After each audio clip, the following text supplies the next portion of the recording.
बड़े पापा आज का विचार। बेटे, आज मैं तुझे पॉजिटिव साइड ऑफ एंगर, गुस्से के गुणों, गुस्से के भी कोई फायदे हो सकते हैं उसके बारे में बताऊंगा। जैसे आप किसी कमजोर आदमी को कोई अपशब्द बोल रहा है, अननेसेसरी उसको हरासमेंट कर रहा है, उसको डांट रहा है, या उसको उसको पैसे नहीं दे रहा उसकी पेमेंट के लिए, किसी भी रूप में उसको हरास कर रहा है, और आप उस चीज को देख के आपको गुस्सा आ रहा है और आप उस गुस्से को उसको व्यक्त भी करते हो, तो मैं कहूंगा इस टाइम के ऊपर आपकी पर्सनैलिटी में स्पाइन है। You have a spine in your personality, कि आपकी हिम्मत जुटी कि गलत चीज को गलत कहने की, और आपको गुस्सा आया। उस गुस्से को देखते हुए और फिर इस बात की और अच्छाई है ये वो गलत काम करने वाला कोई आपका भाई या कोई रिश्तेदार है, और फिर भी अगर आपने उसको रोका, टोका और समझाया, तो ये एक बहुत अच्छा, मतलब इस बात के ऊपर गुस्सा आना, और ये तो स्पाइन, स्ट्रॉन्ग स्पाइन के साइन है। You have a strong spine in your personality. ऐसा ही एक किस्सा मैं सुनाना चाहता हूं जो परिवारों से जुड़ा हुआ है। अब ये बात अजीब हो सकती है सुनानी, लेकिन अच्छी बातों के, अच्छे घटनाओं की चर्चा होनी चाहिए, क्योंकि ये घटनाएं दूर दूर तक फैलनी चाहिए, अच्छी बातें फैलनी चाहिए। बुराइयां तो बहुत स्थान लेती हैं समाज में, लेकिन अच्छी जो घटनाएं होती हैं ना, वो भी कोई ना कोई माध्यम जरूर बनना चाहिए, वो घटनाएं चर्चित होनी चाहिए। मेरे एक मित्र ने अपने जीवन की आप बीती मेरे से सुनाई, जो कि कुछ समय पहले ही उसके साथ घटी है।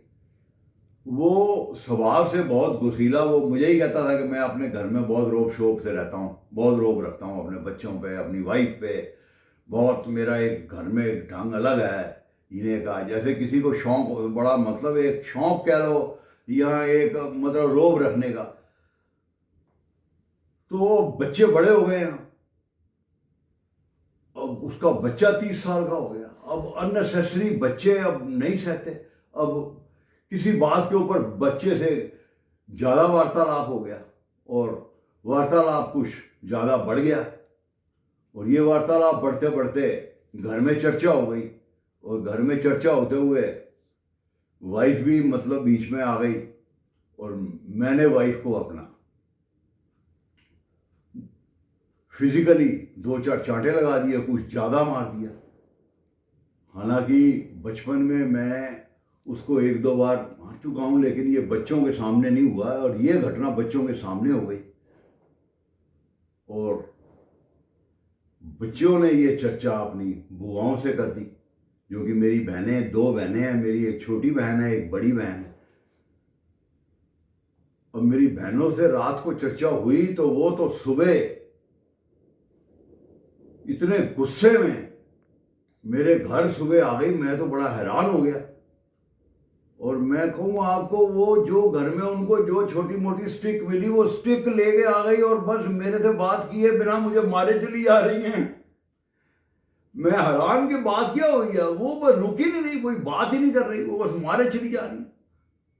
मैं बात क्या हुई है, तू बस भाभी से तू बस माफी मांग, माफी मांग भाभी से। कम मेरी बात तो सुनोगा, तेरे को हम जानते हैं, भाभी को हम 40 साल से जानते हैं, तो तेरे को 60 साल से जानते हैं। तेरे गुस्से को, तेरे बारे में जितना भाभी नहीं जानती, हम जानते हैं तेरे बारे में कि तू कौन है। तेरी आदतों के बारे में हमें सब पता है। तू बस पहले माफी मांग भाभी से। अब मेरे आगे कोई चाह रहा था, उन्होंने मुझे ये तक कहा कि तू माफी मांग, नहीं तो ये रिश्ता खत्म है हमारा भाई बहनों का। तो मैंने फिर माफी मांगी वाइफ से। माफ़ी मांगने के बाद वो शांत हुई, वो बैठी। फिर उन्होंने कहा अब बता। मैंने कहा नहीं, बात अब कुछ नहीं है, मेरी गलती थी सारी, मैं आपसे भी माफ़ी मांगता हूँ, बात बताने लायक मेरे पास कुछ नहीं है। ये एक्सट्रीम एंगर जो उन्होंने अपने भाई के एक्सट्रीम स्टेप के ऊपर जो एक्सट्रीम एंगर दिखाई है ना, जो समझाने नहीं गई, उन्होंने भी इस डंडे की भाषा में ही समझाया। अब डंडे लगे ना लगे नहीं, वो डंडे उसकी आत्मा में चोट किए। वो जब किसी अपने ने उनको मारा ना, तो वो उसके अंदर जाके लगी। इससे हुआ क्या, उसने मुझे बताया कि मेरे इतने सालों का गुस्सा ठीक हो गया। मुझे समझ आ गई जिंदगी की कि परिवार में कैसे जिया जाता है। आज मैं अपनी बहनों को कहता हूं कि तुमने मेरा घर सुधार दिया, तुमने मुझे ऐसी शिक्षा दी जो मुझे और कोई नहीं दे सकता था। तो मैं ये बात कहना चाहता हूं कि ये बात चैनल पे बोलनी, ये बात बतानी, चर्चा में लानी इसलिए ज़रूरी थी कि ये बातों से कई परिवारों के घर जुड़ सकते हैं कि अच्छाई का, रिश्तों का साथ ना देते हुए ठीक चीज़ का, ठीक विचारों का साथ देना, ये जीवन में कितना महत्वपूर्ण होता है। और ऐसे इंसानों को मैं अपने शब्दों में कह सकता हूं, they have a head on their shoulders, they have only have a head on their shoulder.